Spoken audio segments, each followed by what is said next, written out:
밖에서 바라보는 날카로운 시선, 외부자들 지금 시작합니다. 진통 끝에 문재인 정부의 첫 예산안이 통과됐습니다. 2018년도 예산안에 대한 추정안은 가결되었음을 선포합니다.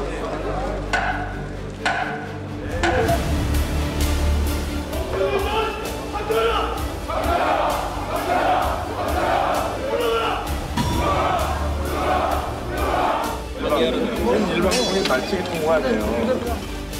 국민의당이 위장 야당이 아닌가. 뒷거래로 지역 예산을 챙기고 한 이후에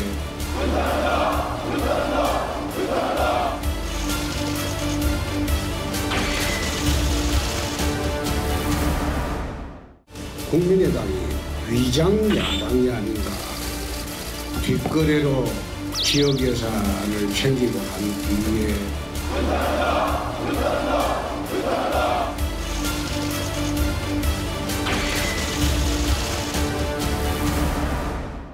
국회 가계부 전쟁. 이 결과보다도 과정이 더 드라마틱했어요. 예, 새벽까지 차수를 바꿔가면서 본회의를 진행했는데요. 뭐 유감스럽지만 국회 선진화법 도입한 이후로 또 시한을 넘긴 건 또 이번이 처음이라고 하더라고요. 어쨌든 법적 시한을 이제 나흘 넘겨가지고 표결을 거부한 한국당을 빼고요. 찬성 160표, 반대 15표, 기권 3표로 28조 8,339억 원에 내년도 예산안이 이제 가결됐습니다. 민주당에서는 뭐 조금 양보했지만 상당히 만족한 표정이고요. 네. 대통령도 이제 우원식 원내대표한테 전화 걸어가지고 협상이 잘 된 것 같다, 애쓰셨다라고 격려를 했고요. 최대의 수혜자는 국민의당인 것 같아요. 명분도 챙기고 신뢰도 챙기고 하여튼 자기들 존재감도 다 드러내고. 그러게요. 진짜 손해본 건 이제 자유한국당이고 도대체 뭘 했냐라는 얘기가 보수 진영에서도 지금 나오고 있습니다. 자유한국당은 전 진짜 문을 닫아야 된다고 생각해요. 아니 자기들 스스로 뭐냐면 국가재정 파탄 예산이라고 그랬어요. 그 예산이 집행되는데 어디 갔다가 또 먼데 갔다가 와가지고 또 다시 뭐 이건 안 된다 해갖고 정회시켜달라 해갖고 또 정회해갖고 다시 열어주니까 또 그때도 안 나타나가지고 결국 그냥 예산안을 정말 닥쳤던 개처럼 이렇게 쳐다보는데 국가재정을 파탄시킬 예산이었다면은 그는 목숨 걸고 막았어야 되는 거죠. 거기다가 이 사람들이 자기네 지역구 예산을 챙긴 것을 보면은 정말 파렴치하다 못해서 뻔뻔하다 못해서 다음번에는 절대로 찍어주지 않는다는 말하자면은 반대 팔찌를 유권자로서는 채워야 돼요. 사실 이제 예산 통과는 국회 과반수를 넘기면 되는 겁니다. 그런데 한국당의 의석수는 116석. 네. 뭐 들어오나 안 들어오나 상관이 없습니다. 결국은 핵심적인 국회 권력은 지금 국민의당한테 가 있는 겁니다. 국민의당이 이번에 처음부터 예산에 반대를 많이 했어요. 그리고 야당으로서 한국당 편에 서 있는 것처럼 야권 공조를 해서 밀어붙였습니다. 그런데 결국은 통과가 됐습니다. 네. 통과가 된 이면을 보니까 현재 여당과 국민의당 사이에 많은 오고 간 주고받은 게 하나하나 드러나고 있어요. 물론 정치라는 것은 주고받기입니다. 그러나 이제 예산을 가지고 주고받기 했기 때문에 지탄을 받고 비판을 받는 것이죠. 국민의당과 민주당이 이제 이해관계에서 일치한 부분이 결국 뭐였냐. 호남이라는 지역이었습니다. 광주가 정부 한 2조, 전남 6조, 전북 6조 5천억이었는데 이번 예산안에는 광주는 2천억, 전남은 5천억, 전북도 5천억이 증액이 됐습니다. 그런데 이제 다른 지역이 이번 이제 불만이 많이 나와요. 강원도 같은 경우는 6조였는데 이번 5조 3천억으로 7천억이 줄었습니다. 아무래도 이쪽을 몰아주다 보니까 다른 데에 빠질 수밖에 없는 것이죠. 그래서 이제 다른 지역에서는 지금 벌멘 소리가 나오고 있습니다. 특히 이제 사익 간접 자본, SOC 사업 가운데서 호남의 6개 사업에 2,822억이 들어갔어요. 네. 그래서 이제 그동안 호남에서 수건이었지만 또 국가에서는 굉장히 골칫을 덩어리였던 KTX 2단계 사업. 그러니까 2단계 사업이 현재 KTX가 송정에서 목포간 직선이 이렇게 된다면 무안공항은 여기였습니다. 무안공을 가면 이렇게 꺾어서 가야 되는데 그렇죠. 이제 정부는 그동안 이제 기획재정부는 직선으로 하자. KTX의 제대로 역할을 못한다. 그리고 돌잖아요. 이렇게. 돈다 경유하게 만들어가지고. 근데 이게 돈이 발생을 하죠. 1조 한 3천억 정도가 든다고 근데 1조 그럽니다. 3천억을 만약에 들여서 무안공항도 살고 뭐 호남 쪽에 산다면 의미가 있을 것 같은데요. 이제 지방공항의 딜레마입니다.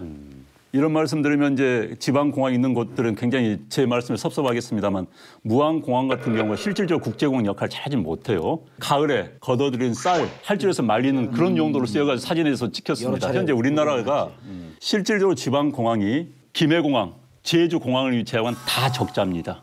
게다가 우리나라 지금 KTX 이 교통망이 좋다 보니까 지역 주민들이 이런 이야기 하죠.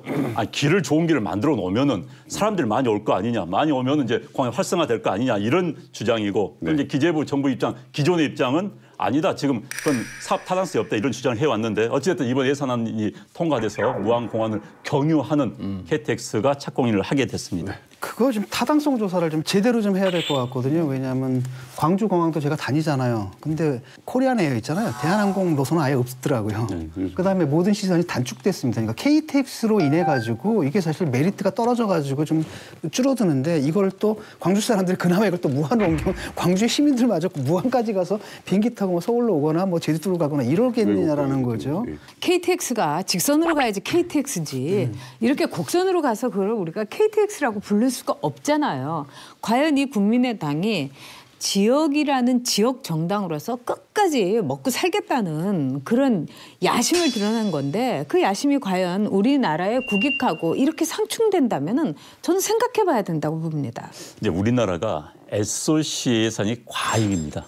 사실 우리나라의 국토 면적에 비하면 고속도로 비율이 전 세계에서 한 5위 정도 돼요. 그런데 이번에 또 고속도로를 막 깔겠다는 거 아닙니까? 국도가 다 있습니다. 사실 이제 우리가 너무 성미가 급해가지고 1시간이면 갈 걸 한 15분 단축하겠다고 또 까는 거예요, 고속도로를. 이번에도 보면은 복지 예산은 1.5조가 줄었어요, 정부 원안에 비해서. 그런데 SOC 사업은 이른바 국회에서 1조 3천억을 지정하겠습니다. 그런데 이제 SOC 사업이 왜 그러냐? 국회의원들 입장에서 보면 이게 티가 나는 사업이거든. 다리를 놔주고 뭐 하나 건물 하나 지어줘야지 야 누가 했다더라 누가 했다더라 이것 때문에 과잉을 하는 겁니다. 산이 많아서 비용도 많이 드는 편이에요. 그럼요. 도로뿐만 아니라 예를 들어서 제가 어느 강원도에 있는 군을 갔어요.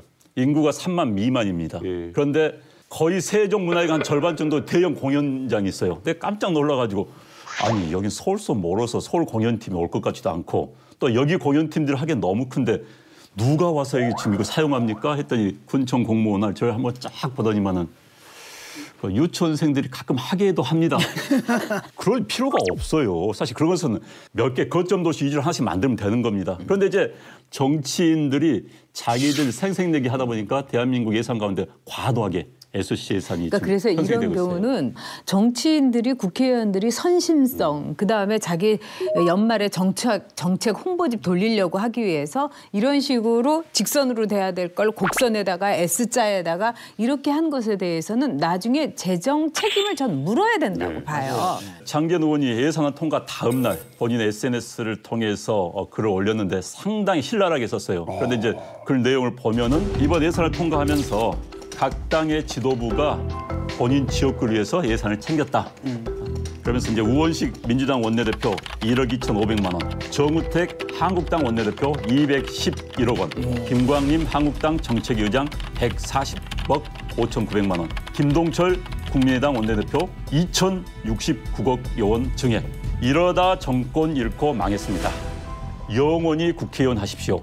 라고 비난을 했습니다. 그러니까 이제 영원히 국회의원 하십시오는 뒤에 모든 분들이 다 해당될 것 같지만은 이러다 정권 잃고 망했습니다는 아마 한국당의 원내 지도부 그러니까 정우택 원내대표와 김광림 정책위 의장을 겨냥한 듯한 느낌이. 그러니까 우원식 원내대표는 여당인데도 불구하고 뭐 1억 원대 뭐 이렇게 했다는데. 근데 이건 이런 점은 있어요. 사실 서울시와 광역시 의원들은 예산이 서울시로 들어갑니다. 그렇기 때문에 우원식 원내대표는 챙길 수가 없어요. 서울시로 할 때 티가 안 납니다. 그렇지만 이제 그 광역이 아닌 시군 예산들을 예산이 직접 내려옵니다. 그렇기 때문에 좀 계산법이 틀려요. 그러나 어찌 됐든 각 정당의 원내 지도부가 자기 지역 예산을 엄청나게 챙겼던 것은 분명한 사실입니다. 지금 이제 정우택 원내대표가 다들 의원들이 이제 예산안 그렇게 뭐 정말 닭조통 개처럼 그렇게 하고 나니까 원내대표부에 대한 엄청난 비난이 있었어요. 그리고 뭐 그 의원들도 뭐 잘한 건 없지만 그런데 이 정우택 원내대표가 뭐라고 했냐면은 그나마 우리는 차악을 선택을 했다. 우리가 법인세에 대해서 참여를 하겠다고 했으면은 뭐 더 악화됐을 거다. 이런 식으로 얘기를 하는 거예요. 그러니까 전략이 없었고 그러고 나서 알리바이까지 만들잖아요. 이건 굉장히 치졸한 원내대표부입니다. 정우택이나 김광립 이 분들은 지금 이 자유한국당이 어떻게 되는지 다 상관도 없어요. 정말 영원히 당도 떠나서 나라도 떠나서 오로지 내 지역구에서 당선되겠다는 그 단단한 야무진 결심만을 이번에 보여준 거예요. 이런 사람 진짜 국회의원 당장 그만둬야 되지 않아요? 근데 이제 이게 딱 까놓고 얘기하면요. 지금 민주당 쪽보다도 예산 심의 분석하는 전문가는 자유한국당 더 많습니다. 기본적으로 이런 실무 능력에 대한 스펙은 자유한국당이 훨씬 더 좋아요. 근데 왜 이런 전략도 없고 정말 그 자기 지지자들한테도 지탄을 받는 이런 결과가 가져왔냐 하면 이 책임은 홍준표, 정우택 둘이 다 지져야 돼요. 지금까지 홍준표 뭐 했습니까? 자당 의원들 상대로 쌈만 하고 있었잖아요. 자, 이게 딱 나오게 되면 내부에서 TF팀을 꾸려서 자, 이 전체 예산 분석을 하고 그럼 여기서 우리가 밀 거 방어할 거 이런 전략이 딱 세워져야 되는 겁니다. 그런데 어떻게 돼 있었어요? 친홍, 반홍, 친박, 비박, 막말, 정상적인 말 이거 갖고 당이 갈라져 있으니까 160명의 의원을 갖고 이 인적 역량을 극대화시켜서 전략을 세우는 걸 하나도 못한 거예요. 그러니까 그 정우택 원내대표도 제일 해야 되는 게 자기 머리로 못하는 거거든요. 그럼 당내 전문가 누굽니까? 모아갖고 TF팀을 짜갖고 전략을 어디까지 갈 겁니까? 국민의당이 우리하고 그 손을 끊고 갔을 때 어떻게 할 겁니까? 이런 게 마스터 플랜 전략이 쫙 나오는 게 이게 유능한 정당이거든요. 장제원 의원이 이렇게 비난하는 것도 일리가 있는. 그럼요. 장제원 의원이 그러니까 비난하는 것도 자기 얼굴에 비난도 침 뱉기죠. 그럼 거기도 문제가 있고 아이고. 그래서 자 보수 진보 다 있을 수 있습니다. 각자의 주장이 다 설득력이 있거든요. 누가 더 국민들이 봤을 때 설득력 있는 주장을 하느냐에 따라서 그 당의 지지율이 올라가는 거예요. 그 당의 정체성, 이념 이런 것을 좀 점검해야 되는데 그런 게 하나도 없는 거거든요. 그러니까 예컨대 홍준표 대표 같은 경우는 주로 옛날 스나이퍼 기질이잖아요. 예컨대 스나이퍼질 하는 것이 야당일 잘하는 거라고 믿는 것 같아요. 또 하나는 뭐냐 철학이 있어야 되는데 그게 사회주의고 예컨대 재정의 뭐 건전성 물론 야당으로서 걱정을 해야 되잖아요. 그렇다면 일관돼야 되는데 복지는 깎았어요. 근데 SOC는 또 늘려. 이것도 뭐냐라는 거예요. 그러니까 이게 딱 보면 뻔한 거잖아요. 복지 이거는 이념적인 공격을 위한 거고 SOC 늘리는 건 자기들 선거를 위한 거고. 그럼 이 사람들이 예산안을 바라보는 철학이 뭔지가 너무나 분명하게 드러난다는 거예요. 근데요, 이게 예산안 통과 직후에 여야를 막론하고 지역구 예산 사수했다고 홍보하기 바쁜 의원님들 많으셨죠. 근데 일명 지역구 쪽지 예산 얘기인데 네. 뭐 제밥 챙기기 바쁘다라고 하면서 심지어는 장제원 의원은 보수는 죽었다라는 뭐 표현까지 썼어요. 예산이라는 건 이렇습니다. 정부에서 원안을 만들어요. 그럼 원안이 이제 국회로 넘어옵니다. 네. 국회를 넘으면은 상임위별로 그걸 또 다시 이제 예산을 보는 거예요. 상임위별로. 그럼 그게 상임위별로 정리돼가지고 예산결산위원회에 올라옵니다. 예. 그럼 예산결산위원회에서 또 개수조정 소위가 열려요. 그 개수조정 소위 멤버들이 이제 거기서 이제 자르기 시작합니다. 국회의원들이죠. 국회의원들이죠. 이제 거기서 하는데 세죠. 그때 이제 의원들이 쪽지를 써가지고 야 우리 거 제발 봐줘, 살려줘, 또는 이거 새로 하나만 넣어줘 이런 식으로 넣는 거예요. 아주 실력자들은 정부 원안이 올라올 때 밀어 넣어버립니다. 정부 단계에서 밀어 넣어버리니까 하는데 이제 좀 힘없는 의원들이 막판에 막 밀어 넣는 게 1억 하나, 2억 하나. 그래서 동네가 생색을 내니까. 그러니까 아니, 이제 이건 이제 쪽지로 할 일은 아니잖아요. 그렇죠. 지금 그러니까 문자로 할걸요? 이제 요즘은 진짜 이게 이제 생소한 건데 쪽지하지 않고 문자도 하지 않습니다. 자기들 민원돼 있는 게 서류가 있잖아요. 자기들 준비한 서류를 딱 찍어갖고 그거만 편집해갖고 그걸 사진으로 보내줘요. 개수조정위원회. 근데 여기서 이제 또 진짜 어디에서 또 결정되냐. 개수조정소위원회가 쪽지 예산하고 너무 복잡하니까 소소위가 또 열려요. 뭐요? 소소위. 소소위. 실제 실력자들은 원안이 올라오게 되면 상임위에서 털립니다. 항목이 새로 생겨서 순중이 되는 경우는 아주 힘듭니다. 그러니까 그걸 올라오면 상임위에서 다 깎여. 그러니까 쭉 가다가 어디에서 정말 실력자들은 소소에서 누면 이게 개수조정 소위원회에서 못 찾아내요. 제 현역 시절에 교육 예산인데 다른 상임위원이거든요. 참여정부 실세예요. 2천억이 올라온 거예요. 정부 예산에. 그거 깎아 없앴거든요. 마지막에 소위원회 예산에서 개수조정 소위에서 1,000억이 살았고 결국 통과됐어요. 다시 살아나서. 살아나서. 그러니까 이제 장제원 의원이 그런 과정을 압축적으로 함축적으로 얘기를 해버린 거죠. 너희들 마지막에 소소위에서 조정할 때 너희들 이권 다 찾아간 거 아니야?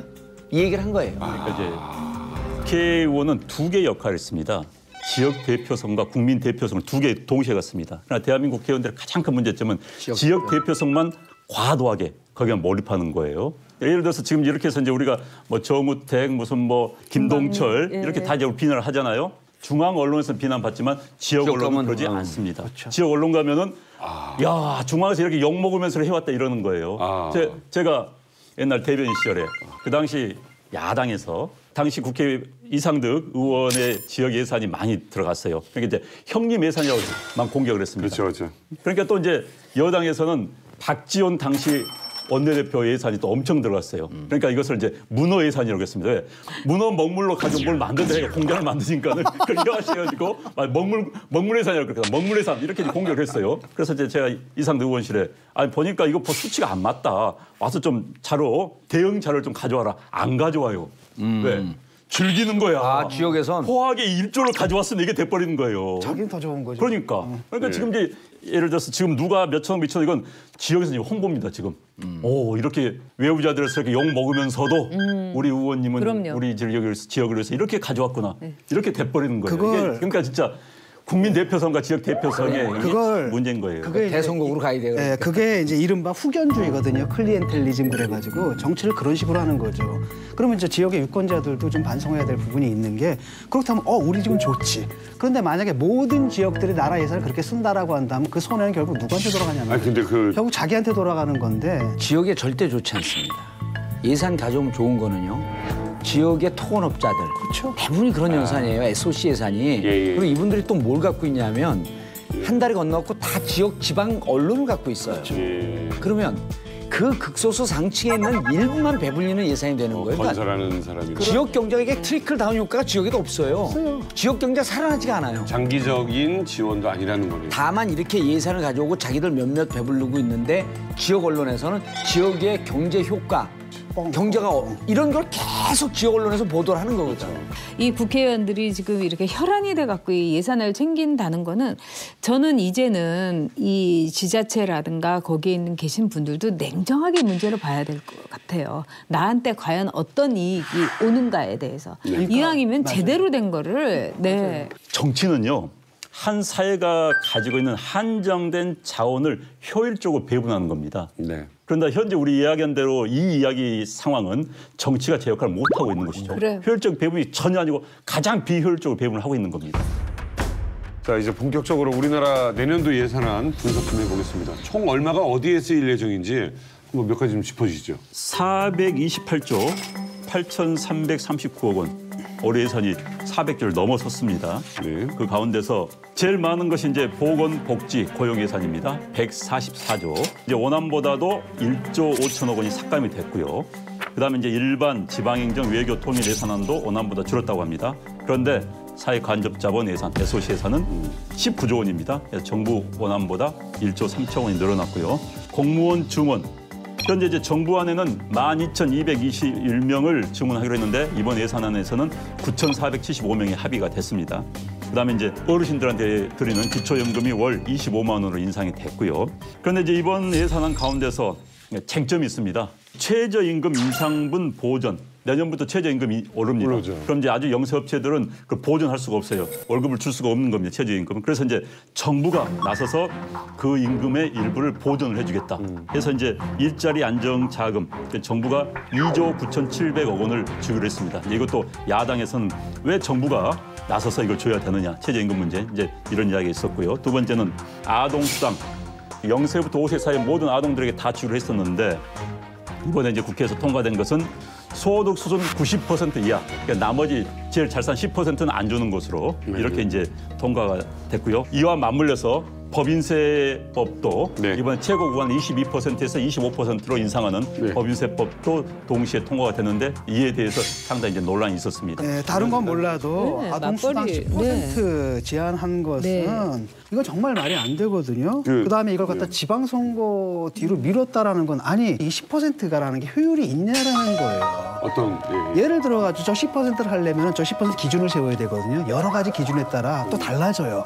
그다음에 또 하나는 그 기준을 세웠을 때 어떤 사람이 또 맞느냐 안 그러네. 맞느냐 다 따져야 돼요. 변동사항을 맞는 넣고. 사람들은 또 서류를 만들어가지고 다 또 제출을 해야 돼요. 변동사항 또 계속 그러니까 그 비용이다라는 게 실제로 이게 10% 해가지고 아끼는 것보다 훨씬 더 많이 나온다는 겁니다. 이른바 핀셋 비용이다라는 게. 그러니까 왜 이 짓을 했느냐 두 가지거든요. 하나는 바로 뭐냐면 이른바 보편적 복지를 수용할 수 없다.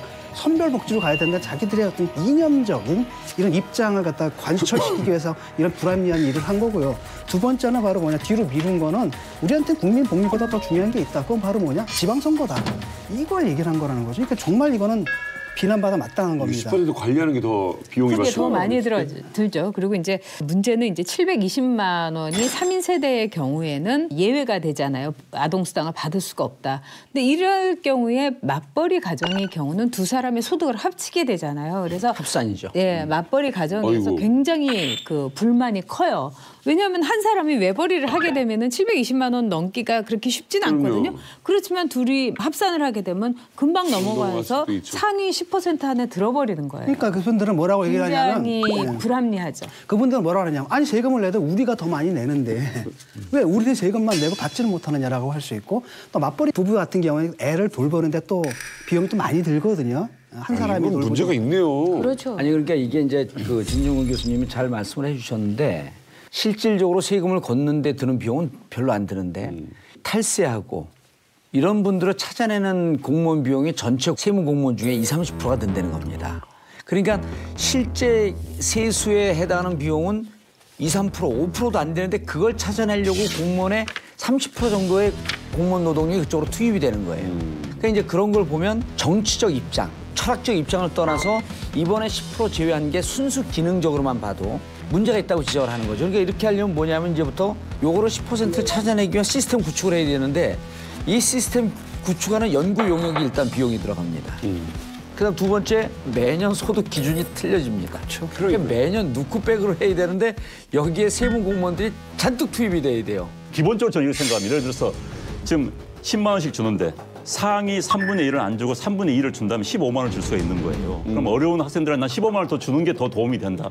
상위 10%한테는 10만 원 줘봤자 가족들 외식 한 번이면 끝납니다, 솔직히. 그렇기 때문에 그것보다 난 낫다는 생각을 하는데 그건 어찌됐든 한 번 확대가 되면은 이제 노인수당, 아동수당, 청년수당, 실업수당, 주부수당 망치기 시작한다면 국민한테 다 나눠줄 것인가. 이 문제 때문에 저는 네. 선별적복이 필요하다 생각하는 거고 어찌됐든 지금 이번 10%는 좀 너무 이상합니다. 공무원 증언에 대해서는 어떻게 생각하세요? 그러니까 공무원 증언은 정말 이 방향이 잘못된 거죠. 지금 우리 정부에서 계산서를 이제 뽑은 걸 보면은 뭐 얼마 안 든다, 뭐 17조만 든다 하는데 실제로 여기서 그 17조는 그냥 그 사람들의 급여예요. 그런데 공무원 연금이라든가 이런 거를 다 넣으면은 기하급수적으로 올라가는 거죠. 그리고 이제 최저임금에 대해서도 나라가 이제 돈을 보전해 주잖아요. 저는 문재인 정부가 경제의 문제를 시장의 논리로 풀어야지 경제의 문제를 정치의 논리로 풀어서는 안 된다고 생각해요. 임금은 분명한 상품입니다. 거래되는 상품이에요.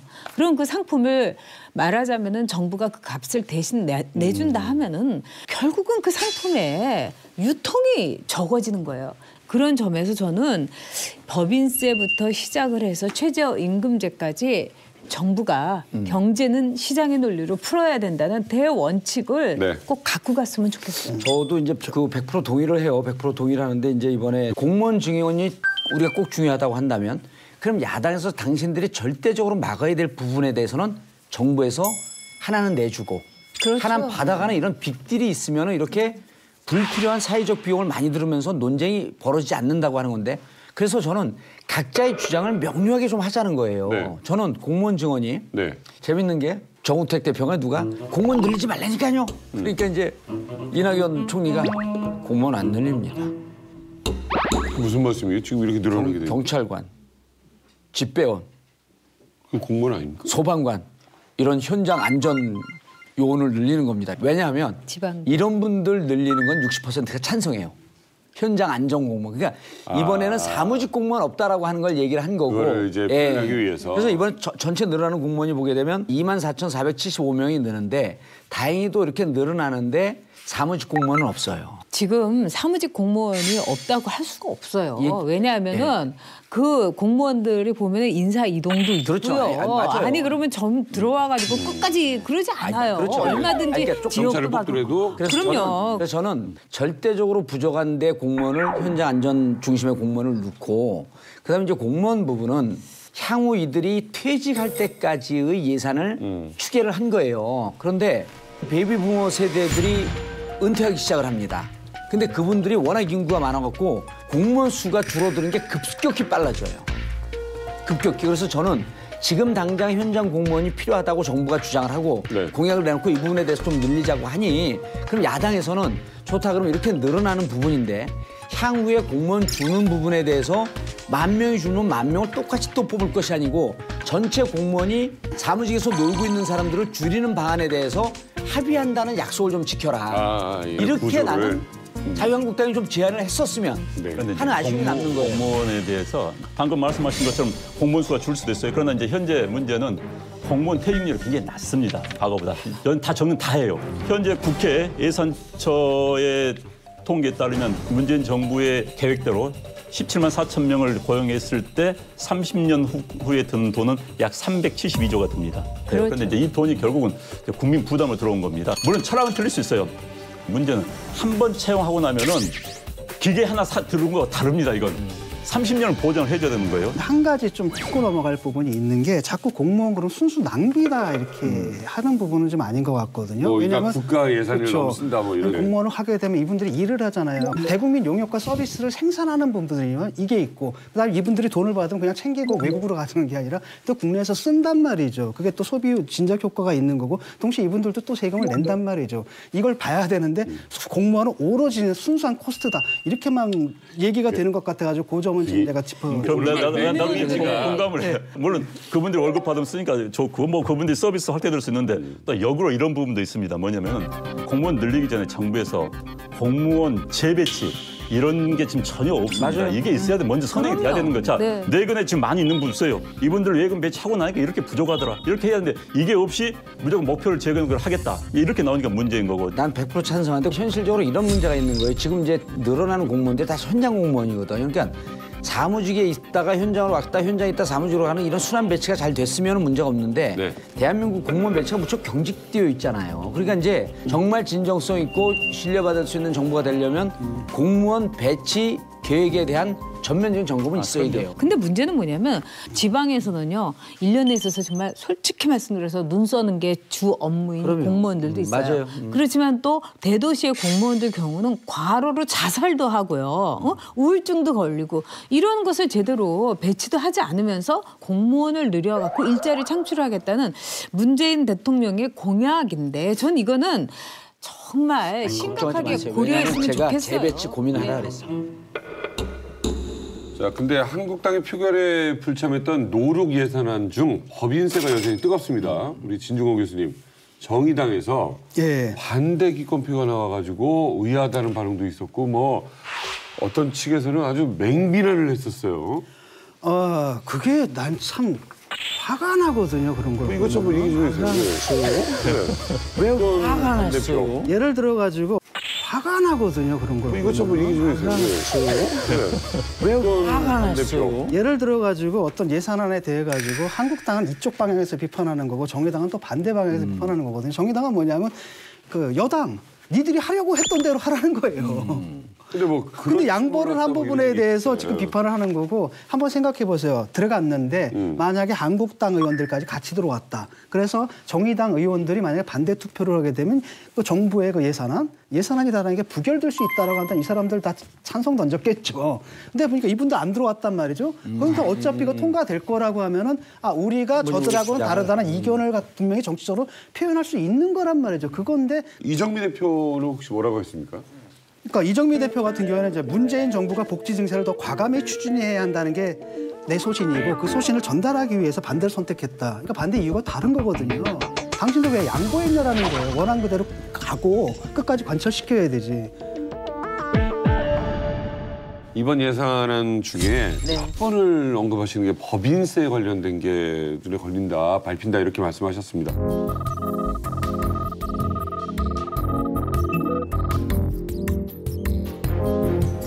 그러니까 세계에서 지금 중국까지도 이 사회주의 국가라고 할 수 있는 중국까지도 법인세를 내리고 있어요. 그 이유는 뭐냐면 중국은 수출을 많이 하는 나라이기 네. 때문에요. 우리나라도 마찬가지입니다. 영국도 내려, 독일도 내려, 미국도 내려. 더구나 미국의 경우는 35%에서 20%를 확 내리죠. 네. 일본도 마찬가지예요. 그러면 우리가 이런 상황에서 법인세를 오히려 23%에서 25%로 올린다. 이런 경우에 굉장히 심각한 문제점이 일어날 수가 있어요. 이명박 정권에서 법인세를 내렸지만은 이른바 이 떨어지는 게 없었다. 그 말도 맞아요. 그렇지만 그 당시에는 굉장히 글로벌적으로 세계의 경기가 매우 위축됐었어요. 만일 법인세를 그때 내리지 않고 올렸더라면 어떤 일이 일어났을까? 전문가들이 예상하는 건 뭐냐면 이른바 리쇼어링 현상. 즉 우리나라에 미국에 무슨 회사도 들어와 있고 일본에 뭐 도레이도 들어와 있고 이랬을 때 법인세가 오르면 법인세가 낮은 나라로 그냥 자본이 유출되는 거예요. 여기서 안 해요. 우리 기업들도 마찬가지죠. 우리나라에서 이렇게 법인세를 25%라고 하면은 삼성이 내야 되는 부가적으로 내야 되는 세금이 거의 5천억에 가깝다는 거예요. 그러면 삼성이 굳이 여기에 있을 필요가 있을까요? 정말 기업하기 좋은 나라를 규제를 풀어서 만들어 주려고 전 세계가 지금 혈안이 돼 있는데 우리만 왜 역주행을 하느냐 이거예요. 법인세가 어떻게 바뀐다는 거예요? 일단 미국부터 미국에서 그렇죠. 법인세가 35%였어요. 굉장히 높았습니다. 그런데 이번에 20%로 트럼프의 공약이 했는데 네. 상원이 통과가 됐어요. 통과됐죠. 그렇게 돼 있고 프랑스가 새 정부 들어가지고 기존에 33.33%였는데 이번에 25%로 그렇죠. 줄이고 있고 영국 같은 경우가 30%였는데 19%로 줄였습니다. 일본도 이제 최근에 미국에서 법인세를 낮추니까 일본 기업들이 사실 미국 기업하고 경쟁 기업들이 굉장히 많아요. 그렇다 보니까 일본도 20%까지 낮추겠다. 지금 인하 움직임을 보이고 있습니다. 각국의 법인세를 얼마나 내느냐를 갖다 비교할 수 있는 국제적으로 신뢰할 만한 기준은 없거든요. 나라마다 다 다르기 때문에. 근데 이제 우리나라 같은 경우는 이제 명목적인 법인세보다 실효 법인세율이 굉장히 낮은 걸로 알고 있고요. 16%밖에 안 되는데 여기에 대한 이제 우려들이 좀 있는 것 같아요. 근데 일단은 뭐 법인세를 올리게 되면 기업이 떠나지 않느냐 이거 이제 계속 경제신문들에서 떠드는데 그 기업에서 투자를 결정하는 이유는 뭐냐면 시장의 크기를 먼저 봐요. 두 번째는 그 나라의 임금 수준을 봅니다. 싸면 갈 수도 있고 엄청나게 싸면 또는 그 나라의 교육 및 기술 수준을 보는 겁니다. 그러니까 사실 법인세는 팩터가 안 되고요. 정말로 법인세를 통해 가지고 예를 들어서 그 기업을 투자를 유치하거나 이럴 때는 이른바 이제 조세 회피처 수준에 우리나라가 그렇게 했잖아요. 외국에서 이제 투자를 하게 되면 5년간 법인세를 갖다 면세해 준다라고 했는데도 사실 투자 상황이 굉장히 지지부진하거든요. 그리고 사실 그 법인세를 갖다 올려가지고 하는 게 2조 3천억이거든요. 그리고 사실 그동안의 기업들이 법인세 인하로 인해 가지고 2009년 이후부터 가져간 돈이 47조거든요. 원래 그냥 있었으면은 그걸 원래 세금으로 받아야 되는데 그 세금으로 받을 돈을 그냥 기업한테 안겨준 거잖아요. 그러면 투자를 했어야 되는데 투자 안 했다며. 투자가 오히려 줄었어요. 그 기간 동안에. 그다음에 보유금 있잖아요. 사내 보유금은 오히려 늘었단 말이죠. 그렇기 때문에 지금 여기서 이건 좀 아닌 것 같다. 낙수 효과를 기대했는데 낙수 효과가 없다. 바로 이런 합의 때문에 당시에 대부분의 홍준표 후보만 제외하고 나머지 대선 후보가 명목세율이든 아니면 실효세율이든지 다 올리자라고 공약을 했던 겁니다. 진 교수님이 얘기한 거는 기본적으로 볼 때 청와대 얘기하고 똑같아요. 청와대에서 이번에 실효세율로 보면은 뭐 16, 17%다 이 정도로 얘기를 하면서 그렇지만 어떻게 해서 17%가 되는지에 대해서는 답을 하지 못했어요. 그 이유는 뭐냐면 단순히 2.3조 원을 걷어간 게 문제가 아니에요. 우리 기업에 대해서는 무조건 뜯어야 되는 대상이고 우리 기업에 대해서는 토해내야 되고 우리 기업은 부도덕하다. 이런 분위기 속에서 기업하는 사람들이 그야말로 한국의 대기업에 대한 완전 무시, 완전 패싱이 있다. 이런 이야기를 하거든요. 그럼 그 기업에서 고용이라든가 이런 창출. 이거는 기업이 해서 민간 차원에서 이루어질 때 그것이 진정한 자연스러운 시장 경제인 거예요. 지금 자연스러운 시장 경제를 부인하고 부정하고 있어요. 잠깐만요. 뭐 법인세에 대해서는 저는 뭐 충분히 얘기할 그 거리도 있고 찬반 다 충분히 얘기할 논지가 있다고 보는데 전 세계적으로 법인세 내려가는 추세가 많아요. 그리고 내리는 나라들이 더 많은데 이 나라들의 법인세가 기본적으로 30%가 다 넘던 나라들이에요. 예, 높아서. 그리고 그 초반에 조금 낮췄다가 2005년, 2007년도에 낮췄다가 최근에 올리는 나라, 2010년이 지나면서 계속 올리는 나라가 캐나다, 이스라엘, 룩셈부르크 이런 나라는 또 올리고 있어요. 그러니까 이제 법인세를 올릴 것이냐 내릴 것이냐라고 하는 것은 그 나라가 처한 여러 가지 여건을 보고 판단을 해주면 되는 겁니다. 캐나다, 이스라엘, 룩셈부르크는 법인세를 오히려 올렸다.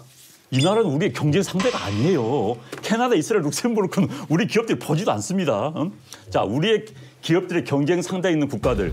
영국, 프랑스, 일본, 미국 이런 나라들이죠. 우리나라 지금 산업 구조, 우리의 제조업 발전 단계는. 그런데 이제 그런 나라들이 다 낮추고 있습니다.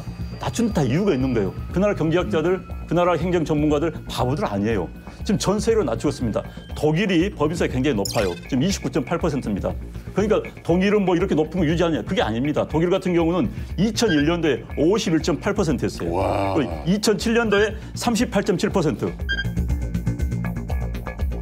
계속 독일은 낮추고 있는 겁니다. 왜? 아니 낮춰도 우리보다 높다니까. 왜 낮추는 낮춰도 거예요? 우리보다 그러니까 그냥 낮추고 있는 그냥 추세를 말하는 거예요. 왜 낮추는 거예요? 왜? 왜? 자, 기업의 경쟁력이에요. 지금 이 글로벌 경제 하에서는 자국의 기업이 경쟁력이 있어야 되기 때문에 독일도 51%에서 세금 많이 거두면 좋죠. 근데 이러면 안 되겠는 거예요. 그래서 독일이, 네. 쭉쭉 낮추고 있는 겁니다. 프랑스도 마찬가지예요. 프랑스도 33% 하다가 그래서 낮추는 겁니다. 그런데 지금 문제는 이거예요. 미국입니다. 미국이 35에서 20으로 낮췄다는 건 세계적인 쇼크입니다. 그래서 미국발 법인세 인하 붐이 불 수밖에 없는 상황이에요. 지금 상황에서. 물론 문재인 정부는 미국발 붐이 되기 전에 이 법안을 만들었고 또 되기 전에 이런 정책 철학을 가지고 있었지만 이제 현실이 바뀌었다는 거예요. 우리가 세금 내는 거 좋아하는 사람 없죠. 이 고지서가 나오면 저도 가슴이 두근두근 걸리면서 뜯어요. 마찬가지로 기업도 마찬가지입니다. 기업이 제일 싫어하는 게 뭐예요?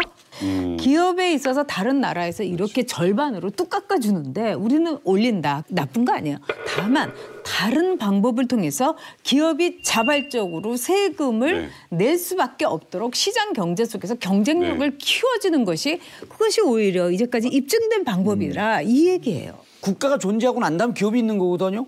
그럼 국가가 존재할 수 있도록 자기들 법인세 낮췄단 말이에요. 47조 낮췄으면 47조 다 사회에 환수할 수 있는 이런 길은 열지는 못한다고 할지라도 이걸 하나도 안 쓰고 오히려 산업유보만 늘어가니까 지금 상위 3천억 이상의 법인에게 25% 늘리는 건요. 전체 법인세 따져봐도요.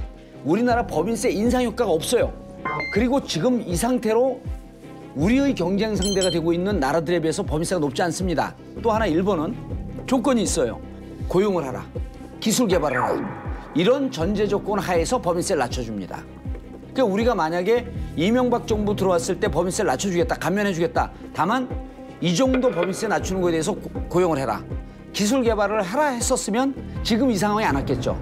근데 난 이제 전 세계 그러면 쫓아가면 되는 거예요. 전 세계 쫓아가면 되는 거고 두 번째는 문제는 3년 뒤에 쫓아가. 방금 이제 2.3조가 인상 효과가 없다고 하는데 큰 인상 효과 없어요. 없는데 2.3조 때문에 대한민국 법인세가 25%다라고 전 굳이 할 필요는 없다는 생각이 들어요. 그래서 기업들이 투자 의욕을 북돋아 세우는 게 굉장히 중요합니다. 이제 아까도 말씀하셨지만 그동안 안 쓰잖아. 기업들이 그러니까 그동안 안 썼다는 비판이 있어요. 그런데 이제 거기에는 세계적인 글로벌 경제 위기 문제점들, 그다음에 이제 그 국내적인 외적인 요인이 굉장히 컸었어요. 그렇기 때문에 지금 그렇죠. 지금 인정 안 굳이 할 수 이제 없는 거죠. 그런데 지금 세계적인 추세가 이런데 우리가 굳이 역행하면서 별 효과도 없는데 방금 말씀하신 것처럼 2.3조라면 별 효과도 없는데 할 이유가 있는 것인가?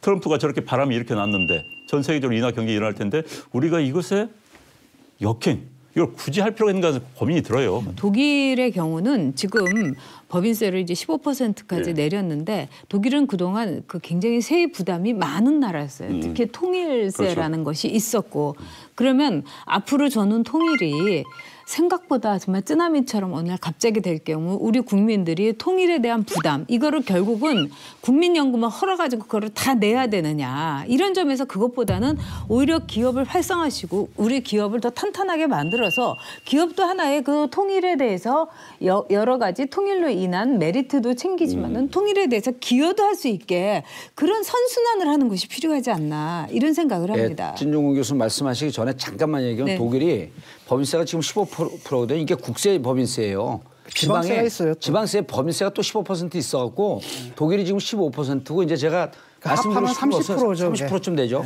말씀드리고 싶은 것은 그렇게 전 세계가 낮추는 추세로 가는데 그들이 4, 5년 동안 낮춰도요. 우리보다 높습니다.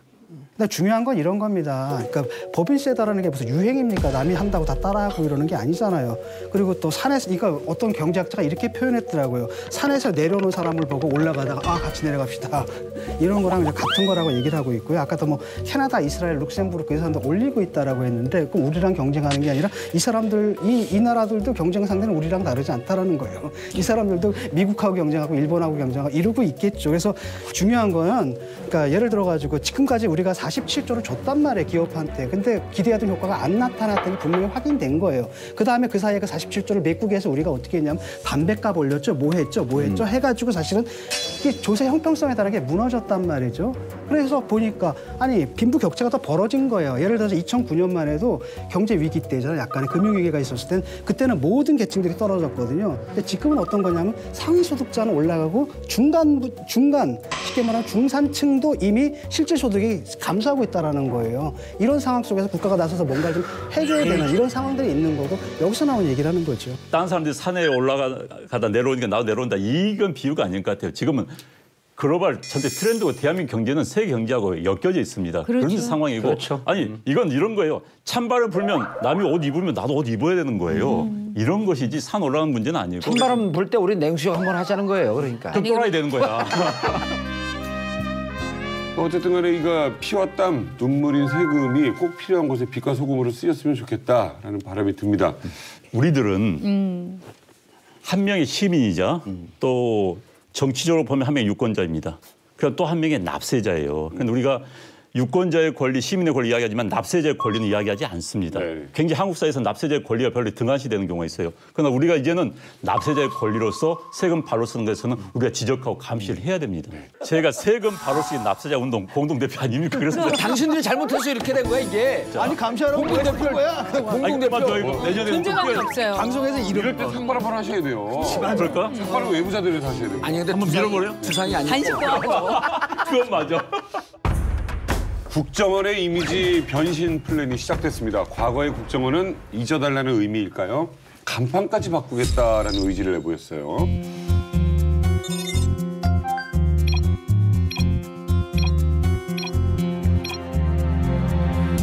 저는 대한민국이 정권 바뀔 때마다 왜 정부 부처 이름을 자꾸 바꾸는지 모르겠어요. 국가정보원이 이미지 때문에 그걸 바꿀 이유가 없는 거예요. 자기 일만 이제 열심히 하면 되는 것이죠. 네. 그리고 업무 조정 좋아요. 뭐 할 수 있어요. 그런데 이름까지 굳이 할 필요는 없지 않나 생각이 들어요. 그러니까 국정원이 변화해야 된다, 달라져야 된다 이거를 부인하는 국민들은 없어요. 선 그 국정원장이 국정원을 바꾸겠다. 이래서 국정원 개혁안을 발표하는 날 기자회견을 취소했어요.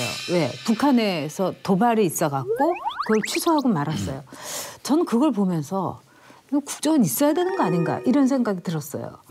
즉 북한이 도발을 하는지 어쩐지도 모르고 그날을 국정원 개혁안을 발표하는 자리로 만들 정도의 정보가 이렇게 빈약하고 허술한데 뭘 이 상황에서 국정원에 대해서 새로운 개혁안을 얘기를 하느냐. 그거보다는 국정원에 대한 제대로 된 조사와 국정원에서 지금 하고 있는 대북 수사라든가 대북 정보력 이거를 더 치밀하게 보는 것이 좋지 않겠는가. 지금 이제 안이 서훈 원장이 자체적으로 그 국정원 개혁특위에서 내놓은 안이거든요. 근데 이제 이게 갈 길이 험해요.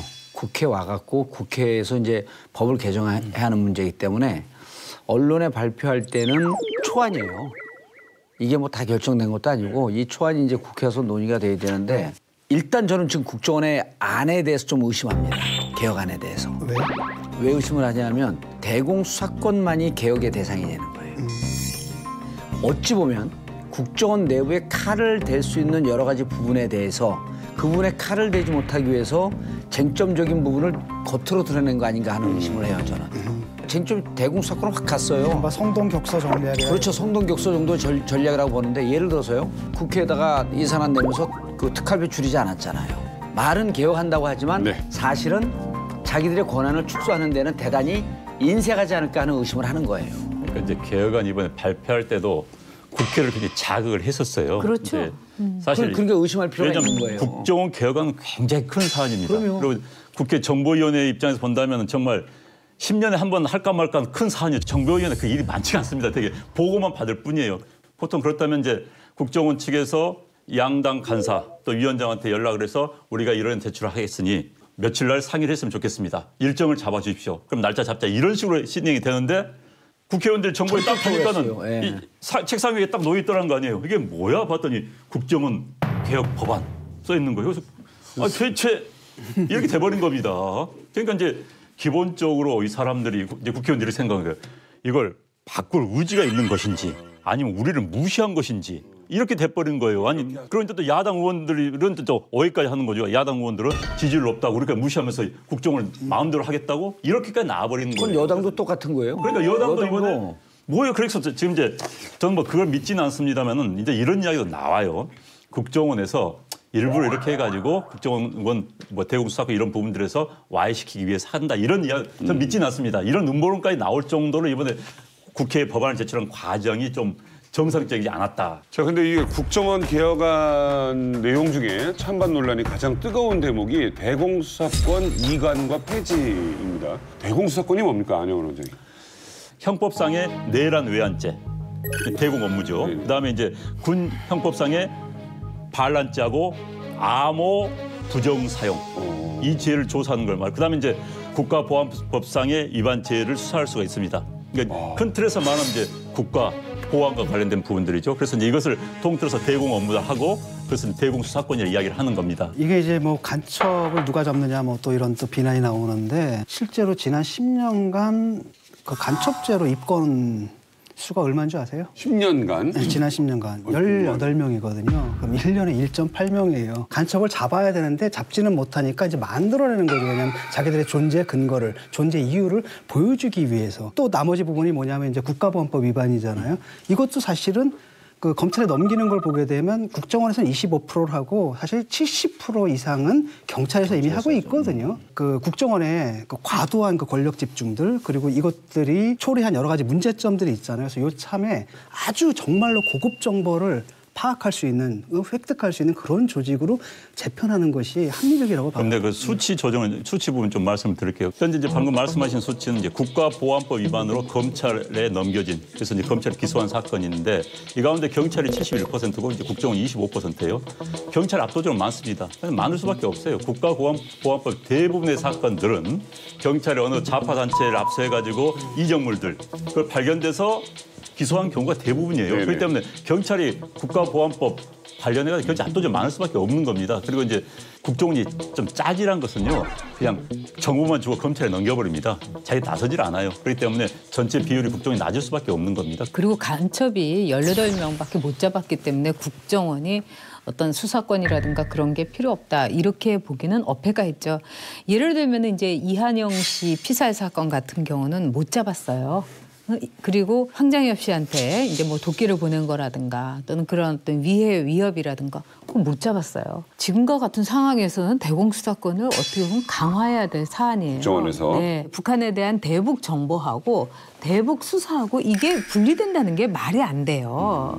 이거는 같이 갈 수밖에 없는 거고 그런 점에서 대공 수사권을 포기한다. 이러면은 이제까지 국정원이라는 이름 아래서 국민들이 딱 떠올렸던 거는 물론 권위주의 시대에 그 검은 어두운 부분도 있었지만 가장 중요한 것은 대북 정보와 수사를 하는 곳이라는 국정원의 아이콘이 있었죠. 그거를 이제 포기한다는 거라서 저는 이거는 매우 신중하게 해야 된다 보고 두 번째로는 이게 지금 어느 기관에서 어떻게 할 거라는지 아무것도 이제 구체적으로 나온 게 없잖아요. 그러면 지금 이제 한간에 이제 도는 것처럼 경찰의 어떤 특수 경찰을 해갖고 거기로 이관시킨다 하는데 새로운 조직에서 국정원이 그동안에 갖고 있었던 정보라든가 축적된 자료라든가 여러 가지 기밀사항을 정리하고 이러는 게 과연 거기서 아무런 착오나 실수 없이 될 수 있을 것인가.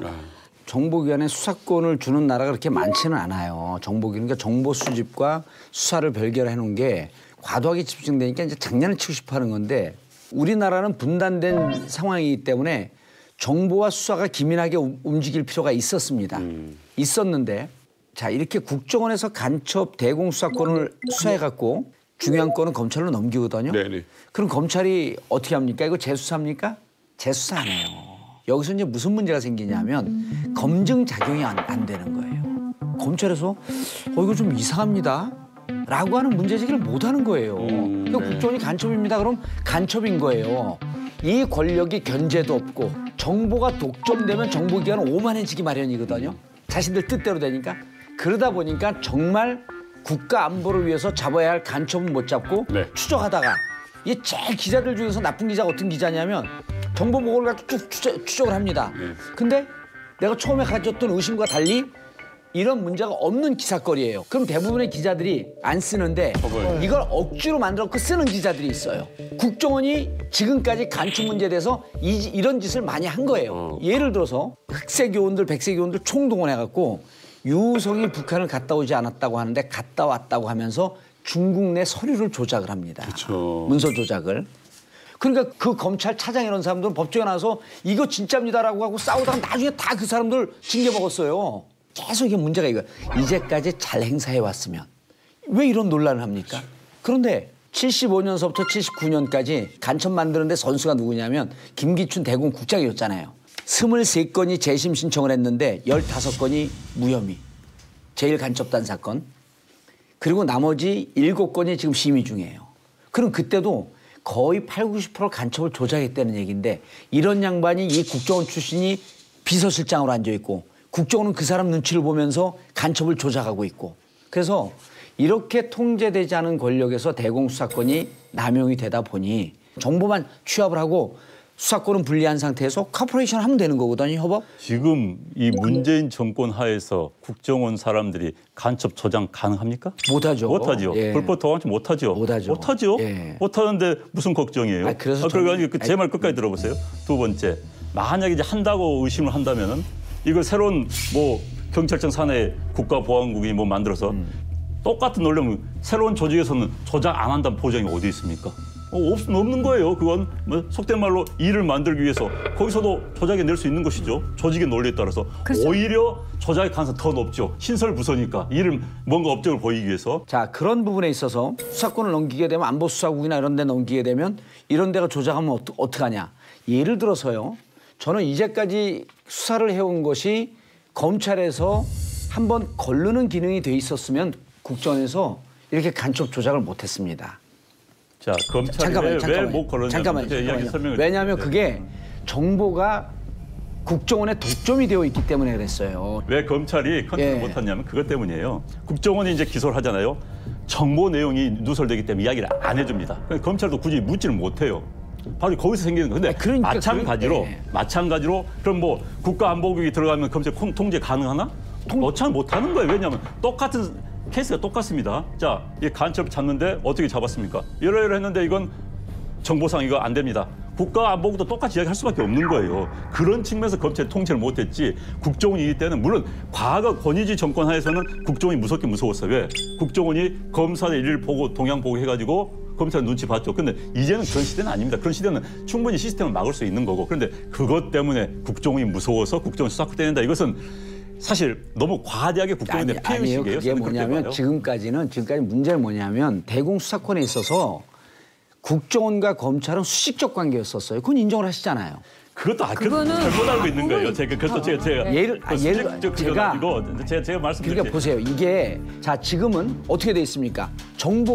국정원의 정보가 집중되어 있죠. 수사권도 갖고 있죠. 자 안보하고 분리가 되면 정보와 수사하는 쪽이 팀이 나눠져 있죠.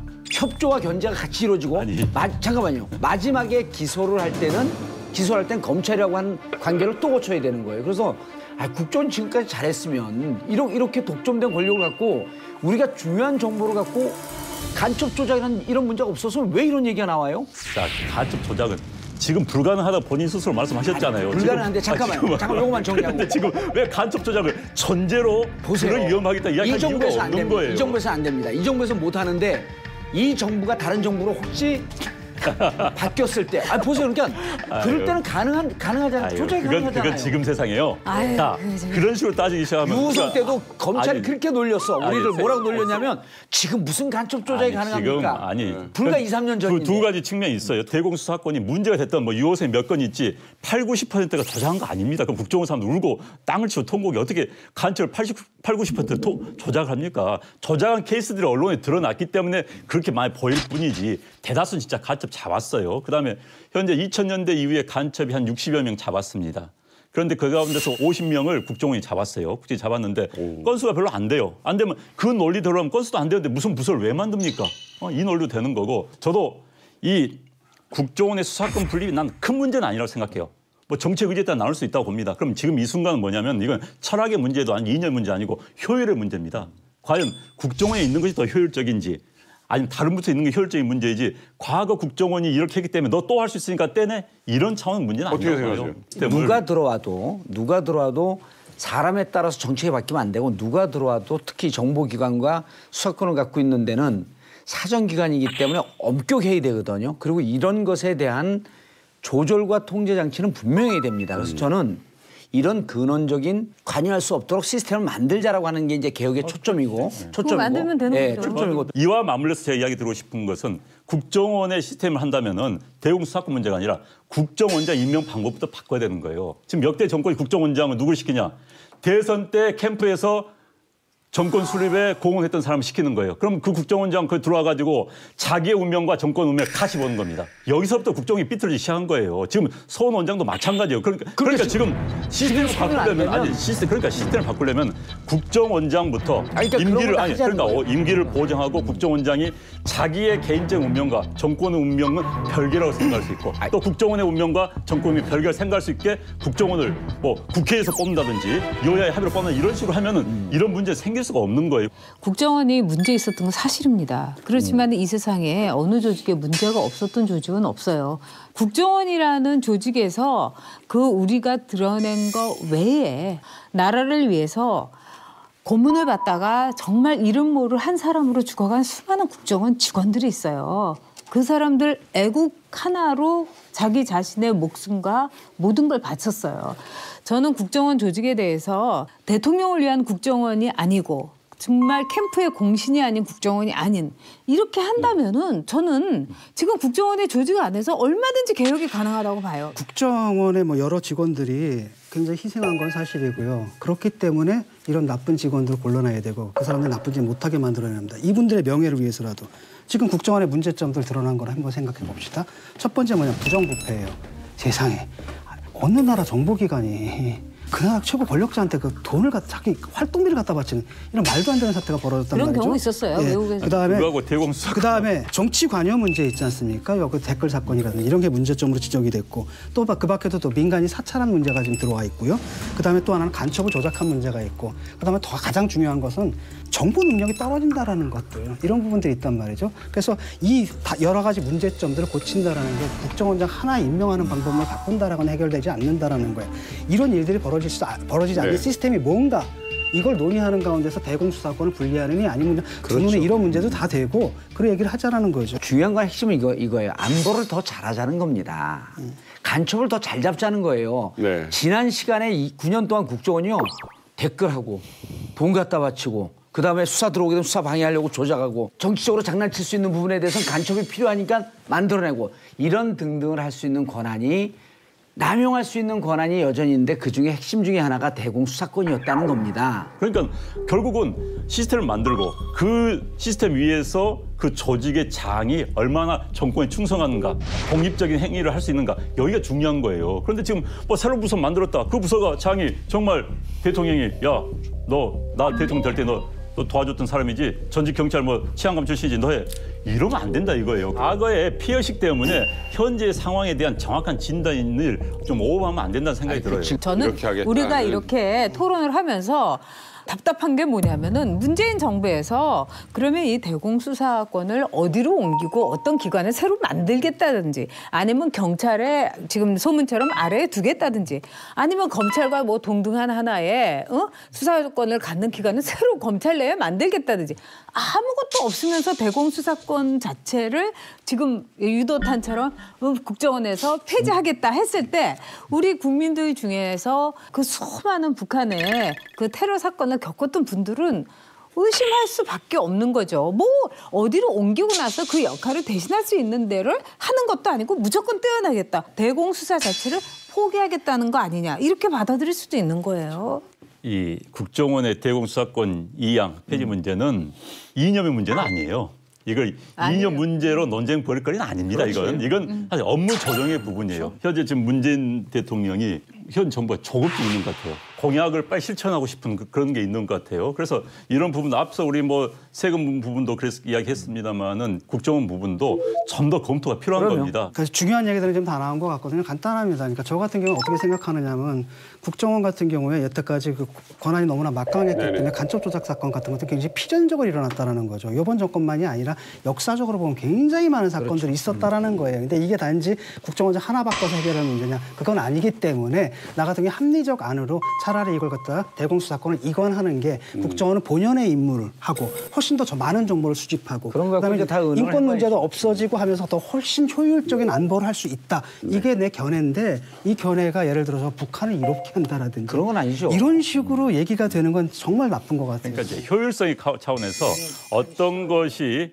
국가 기능, 여기서 말하는 간첩 잡는다는 측면에서 국가 기능이 더 효율적으로 작용될 수 있고 작동될 수 있는가 그걸 고민을 해봐야 되는 또 하나는 이건 부작용의 문제. 그런데 이제 문제. 그리고 또 문제는 여기 효율성을 좀 객관적이어야 됩니다. 그래서 내가 말씀드리고 있는 피해의식에서 벗어나야지 객관적일 수가 있는 겁니다. 그리고 어느 정권이 들어서든지 간에 국정원을 정권 보유와 유지의 수단으로 삼겠다라고 하는 국정원 시스템을 그렇게 만들어놔야 돼요. 그렇게 할 수 없다. 그러니까 없게 그거는 뭐 누구나 다. 그러니까 네. 국정원장을 정말 국회 여야의 합의를 하고 임기 보장하고 이걸 해줘야 되는 거예요.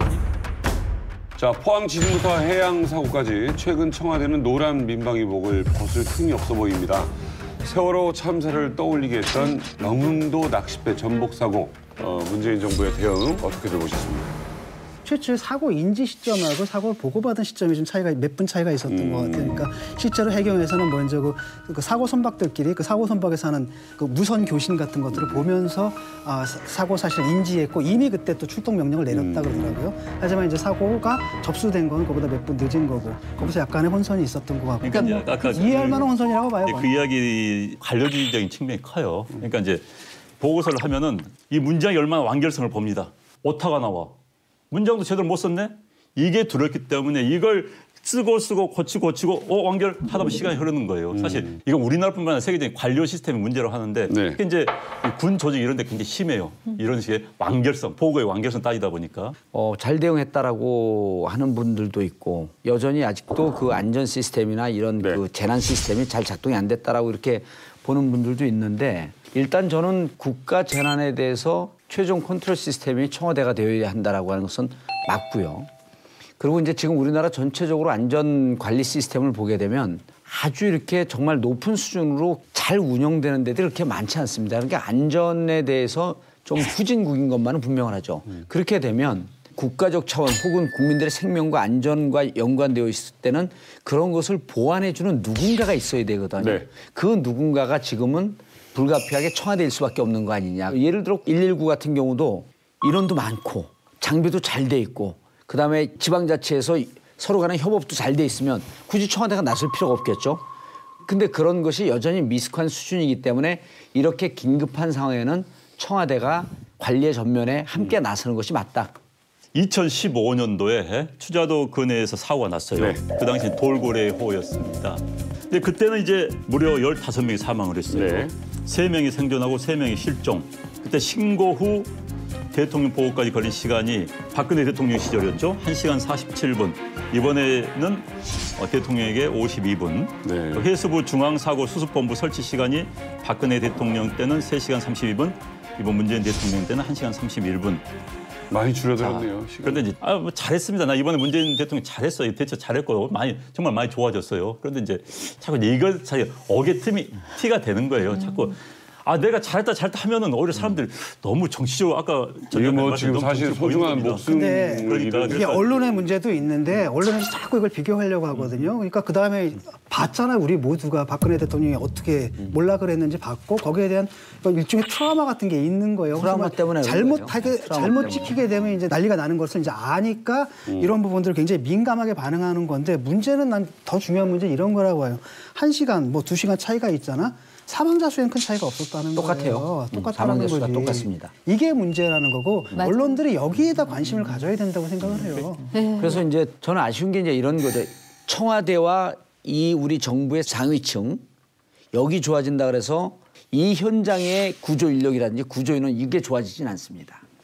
그래서 이번에도 보면 보고를 받고 해경 구조선이 출동하는데 20분이 걸려 있는데 엉켜 있죠. 막상 나가고는 레이더 항측이 안 되는 거예요. 어디 있는지. 그러니까 이게 전체적으로 우리가 세월호 난 다음에도 해난 구조라든지 안전 구조 시스템을 겉으로는 막 슬퍼하면서 떠들었지만 정작 현장에서 맞아요. 움직일 사람들의 이 정비는 여전히 안 되어 있었다. 청와대가 컨트롤 타워 뭐 할 수도 있고 뭐 역할이 있겠죠. 그런데 이제 현재 중앙안전관리위원회 위원장이 국무총리입니다. 그다음 밑에 본부장이 행정안전부 장관이 거기서 하는 거예요. 그런데 이제 대통령이 이제 정치적 의미죠. 대통령이 이만큼 관심을 가지고 있다. 전 공무원들 국가의 총력을 모아서 안전대책하겠다 이런 의미죠. 그런데 이제 이것이 아까 말씀 좀 시스템화돼야 되는 거예요. 지금 저희 이 말이 되게 인상적이었어요. 현장에 있는 지휘관이 한다나요? 그거는 제대로 된 지시인데 문제는 뭐냐 하면은 뭐 현장에 있는 지휘관이 뭐 제대로 판단한들 간에 이 시스템이 안 받쳐주는 걸 어떻게 해요? 장비도 안 되고 왜냐하면 시스템도 안 파출소에도 되고. 전용 부두가 없는 거예요. 그러니까 배 한번 띄우려고 하니까 그 묶어놨던 줄들 다 풀고 보셨습니까? 그 배가 그 네. 줄이 묶여가지고 뱅뱅 돌잖아요. 그리고 이거 해프닝들이 해경에서 벌어지고. 사고 원인, 출동 이런 등등을 몇 번씩 말을 바꾸잖아요. 그러니까 또 신뢰가 안 되죠. 신뢰가 안 되는 거예요. 그러니까 자기들이 좀 잘못하면은 골든타임 맞추려고 노력했는데 우리의 장비 한계가 있어서 이렇게 됐습니다라고 하는 걸 밝히면 되는데 발표 내용이 2차례, 3차례 계속 바뀌어요. 그러니까 사람들이 대응 방식이 하나도 안 바뀌었다는 거예요. 두 번째 그 무선 있잖아요. 무전 치는 거. 무선으로 통화하는 것들이 옛날에 기록이 됐잖아요. 이번에 기록도 안 됐다 그러더라고요. 왜냐하면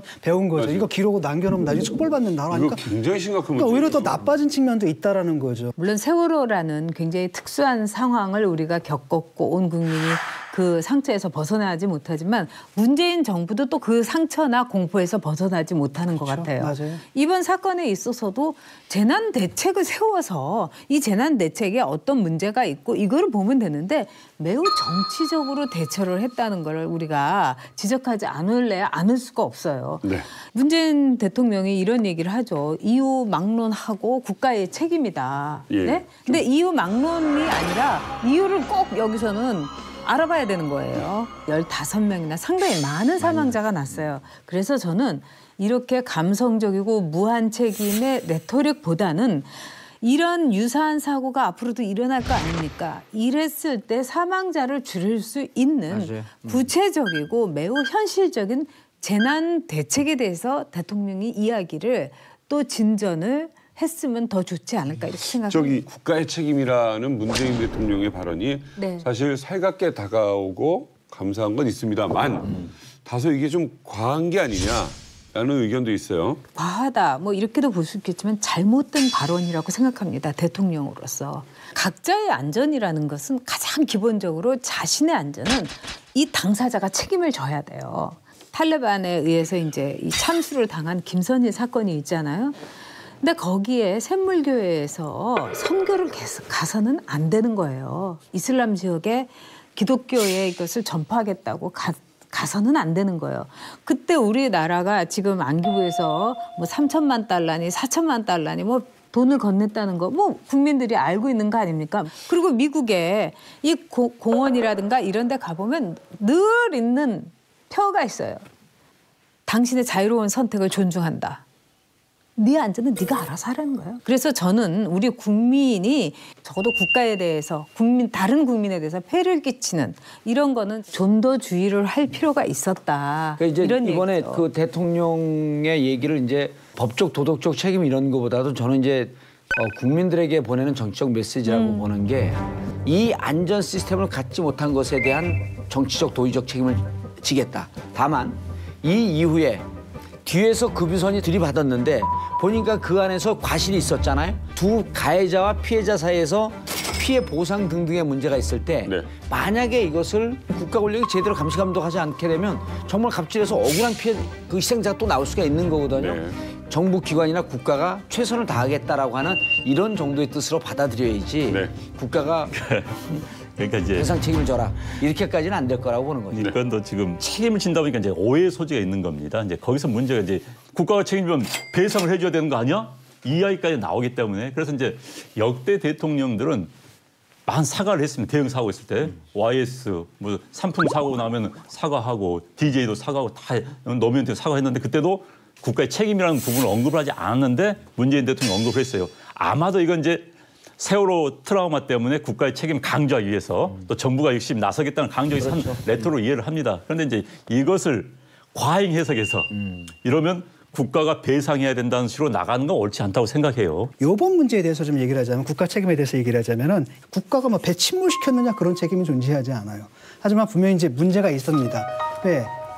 규칙을 무시했잖아요. 평소에 안전 수칙을 무시했거든요. 그런 것들은 국가가 평소에 지키도록 감시, 했었어야 하는 감독할 거죠. 의무가 맞아요. 있었던 거고 이번에 출동하는데도 상당히 늦었단 말이죠. 여러 가지 이유가 있겠지만 그럼에도 불구하고 그것은 국가가 평소에 바로잡도록 노력을 했어야 되는데 못한 거죠. 그걸 못한 부분이 있다는 겁니다. 그래서 자꾸 이렇게 보고 시간에 집착하게 되면은 현장에 있는 사람들도 구조보다는 보고하는 데 신경을 쓰게 된단 말이에요. 네. 그래서 언론에서 차라리 뭘 해야 되냐면은 정말 지금 시스템 갖춰져 있느냐. 왜 전용 구두가 없어가지고 매번 이런 일이 있느냐. 이걸 해결하려면 얼마의 뭐 비용이 드는가. 그다음에 첫 배가 될 때 왜 거기 잠수선에 애초에 그 할 수 있는 잠수사들 타고 있어야 되잖아요. 그런 시스템을 갖추려면 뭐가 필요한가라든지 그러니까 언론에서 그런 식으로 가야 되고 문재인 대통령께서 자기 책임을 느꼈다라고 한다면 이런 부분까지도 앞으로 하겠다라는 약속으로 이해를 해야 된다. 저는 이렇게 두 가지만 얘기하고 싶어요. 문재인 대통령이 우리 모두 이 세월호의 트라우마에서 아직 빠져나오고 있지 못해요. 근데 오래 걸릴 거예요, 그건. 네, 그렇지만은 지도자는 빠져나와야 돼요. 지도자는 냉정해야 됩니다.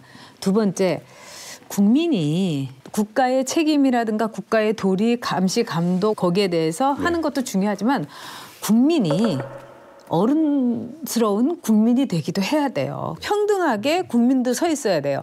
어린애 취급을 국가로부터 받느냐. 어른 취급을 국가로부터 받느냐. 이거 국민의 기본권에도 굉장히 중요한 문제예요. 대통령이 이렇게 국가의 책임이다, 무한 책임이다라고 하는 것은 여기에서 말로 그칠 것이 아니고 국무총리가 령을 갖고 각 부처에 있는 그 자원들을 동원해갖고 총동원해갖고 해야 되는데 이제까지 국무총리가 사실상 명목상의 총리이고 이런 부처에 장악력이 떨어지다 보니까 잘 안 되잖아요.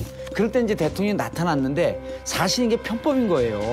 그러니까 평상시에 이 재난관리위원회가 국무총리 산하 이런 게 잘 가동될 수 있도록 서포트하는 포지션이죠. 그리고 이렇게 잘 관리할 수 있도록 국무총리 산하에서 이런 게 시뮬레이션 되면서 예산은 제대로 되어 있는지 장비는 되어 있는지 이게 재난관리 시스템으로서 제대로 가는 길이에요.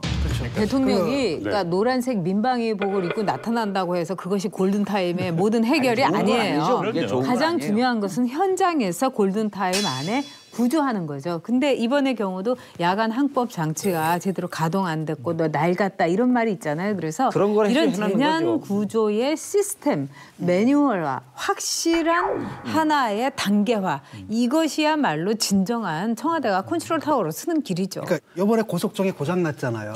근데 그게 문제가 뭐냐면 이 고장 났을 때 그러면은 긴급 출동할 상황이 됐을 때 대책이 뭐냐. 이게 마련되어 있어야 되는데 그런 게 평소시 없었던 거고. 거 그런 시뮬레이션이 하나도 그런 게 없었던 거지. 없었던 거고 현장에 대한 직접적인 명령권을 가진 사람이 지시하고 이런 모습을 좀 보고 싶은 게 옛날에 빈라덴 사실 사살작전 벌일 때 그 보여주잖아요. 대통령이 바닥에 앉아 있어요. 실제로 은재 앉아 있는 사람은 군사작전 정말 지휘하는 사람들이고요. 난 그걸 딱 보니까 참 멋있더라는 생각이 들더라고요. 우리나라에서도 무슨 노란 민방위복을 입었다라고 한다면 정말로 이렇게 현장을 갖다 직접적인 지시할 권한을 가진 사람이 있고 대통령은 뒤에서 약간 바닥에 앉아가지고 이렇게 보는 뒤에서 맞죠. 뒤에서라든지 이런 게 그게 정상인 거죠. 그게 정상이 참 멋있지 않나 이런 이게 생각이 들어요. 대통령이 옛날 리비아 사태 터졌을 때 굉장히 저는 국가가 이런 것이라고 느꼈어요. 제 지인한테 들은 이야기입니다. 리비아에서 상사원으로 근무하던 사람이었어요. 리비아 사태 터져가지고 전부 고립이 돼버린 겁니다. 비행기도 못 들어와요. 그때 그런데 우리 아덴만에 있던 우리 구축함이 들어간 겁니다. 리비아에 들어가지고 한국인들을 다 태웠어요. 그러다 자리가 남으니까 몇몇 외국인들이 태워줬습니다. 이 사람들이 깜짝 놀란 거예요. 난 그때 뭉클했어요. 우리 그 탔던 그 분이 자기 이제 눈물이 나더라고요. 거기 탔더니 정말 대한민국 태극기가 펄럭이면서 한국 수병들이 자기들한테 물 주고 옷 주면서 하더라는 거예요. 그런데 이제 똑같이 리비아에 사는데 자기 지인들은 국가가 대한민국이 아니기 때문에 못하고 있다는 거예요. 그때 자기가 세금 낸 보람을 느꼈답니다. 너무 대한민국 태극기 자랑스럽다는 정말 그 거예요. 사람 정말 세금 낸 보람 그러니까. 정말 보람 느꼈고 그러니까 이게 사실 국가의 역할이고 세금을 이렇게 구하는 거예요. 이게. 나도 한번 세금 낸 보람 느낀 적이 있었는데 옛날에 이제 강연장에 황우석 지지자들이 몰려가지고 나를 감금을 시킨 거예요. 그때 경찰 일개 중대가 와가지고 나를 이렇게 해가지고 내가 빠져나왔거든요. 그때 와 세금 낸 보람이 있다. 이런 에스코트를 언제 받아보나.